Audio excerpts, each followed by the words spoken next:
Assalamualaikum warahmatullahi wabarakatuh. Saya Eplinda Noverdah dari kelas KPI 4B. Di sini video ini digunakan sebagai penambah nilai saya pada mata kuliah praktek dakwah makro mikro. Di sini saya akan menjelaskan tentang kultum yang berjudul jodoh. Seperti yang kita ketahui bahwa jodoh itu pasti dalam diri kita sendiri, dan setiap umatnya yang telah dilahirkan ke dunia pasti sudah memiliki jodohnya. Dimanapun, saya akan menjelaskan sebagai berikut. Salah satunya Allah SWT berfirman, dan diantara kekuasaannya ialah Dia menciptakan untukmu istri-istri dari jenismu sendiri, supaya kamu cenderung dan merasa tentram kepadanya, dan dijadikannya diantaramu rasa kasih dan sayang. Sesungguhnya pada yang demikian itu benar-benar terdapat tanda-tanda bagi kaum yang berfikir. Surat Ar-Rum ayat 21. Berdasarkan ayat tersebut, sudah menjadi sunatullah bahwa Allah menciptakan semua makhluknya berpasang-pasangan dan semua manusia pasti ada jodohnya. Teks yang selanjutnya yaitu berapakah jodoh kita? Apakah ada satu atau lebih dari satu? Jika kita mendengar kata jodoh, konotasi kita pasti hanya satu seumur hidup hingga kematian memisahkan kita.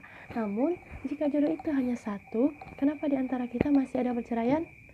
Apakah pasangan kita sebelumnya bukan jodoh kita? Dalam konsep jodoh, menurut pandangan Islam menjelaskan perceraian tak lepas dari takdir Allah.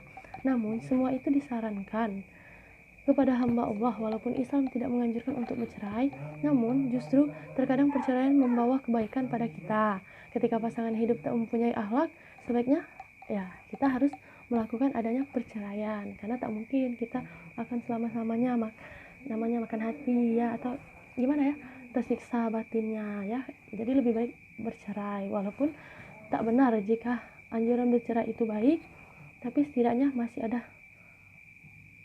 dapat dipahami jika terjadinya perceraian. Itu tanda-tanda seorang layak berjodoh dengan kita.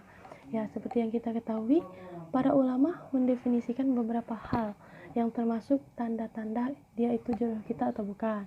Yang pertama yaitu siapa yang paling memahami keadaan Anda atau keadaan kita dan tetap tidak meninggalkan kita walaupun tahu baik dan buruknya kita, seperti itu.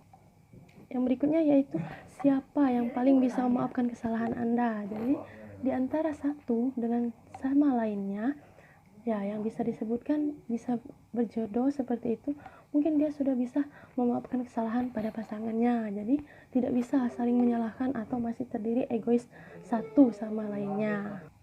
Yang selanjutnya yaitu ada siapa yang bisa memotivasi diri Anda menjadi lebih baik lagi. Jadi satu sama lainnya kita harus saling bisa mensupport diri. Tidak hanya kita hanya perlu disupport tapi tidak bisa mensupport pasangan kita, karena dalam satu pasangan itu harus saling mengerti dan tak hanya ingin dimengerti dari satu sisi pasangannya. Dan ketiga ini juga disebutkan tanda-tanda jika kalian sudah mendekati dengan kata jodoh. Berikutnya ciri-ciri seseorang itu berjodoh atau tidak dengan kita menurut Islam Yang pertama yaitu kebaikan dan keimanannya tak jauh beda denganmu. Jadi tak memungkinkan juga untuk kita, biasanya kita itu membimbing yang lebih buruk dari kita atau kita membersamai yang lebih baik dari kita. Tidak kecil kemungkinan untuk semua itu. Yang kedua yaitu karakter dan kepribadian mirip denganmu. Mulai dari kesukaan atau hal-hal yang kamu gak suka, itu biasanya gak beda-beda jauh dengan pasangan kamu yang akan datang. Yang selanjutnya yaitu jika kita lihat wajahnya, pandangan mata seakan ingin tertunduk malu, dan bila mereka berjabat tangan saling bersentuhan kulit ada getaran perasaan di hati mereka. Biasanya kita sering merasakan ini. Mungkin kita itu ada suka sama dia juga bisa merasakan hal ini. Jadi bukan tentu konteks jodohnya itu juga biasanya umum kok. Biasanya kita suka sama dia enggak, kita sering grogi juga kayak gitu.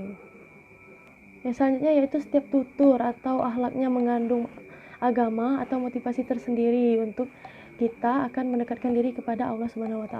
Jadi nggak hanya sekedar kata-kata gombalan jadi dia lebih mendekatkan diri kepada Allah, lebih ngajak-ngajak ke agama gitu, seperti itu Baiklah, saya ucapkan terima kasih bagi yang telah berpartisipasi, dan jangan lupa like dan komen, subscribe juga video ini. Terima kasih. Wassalamualaikum warahmatullahi wabarakatuh.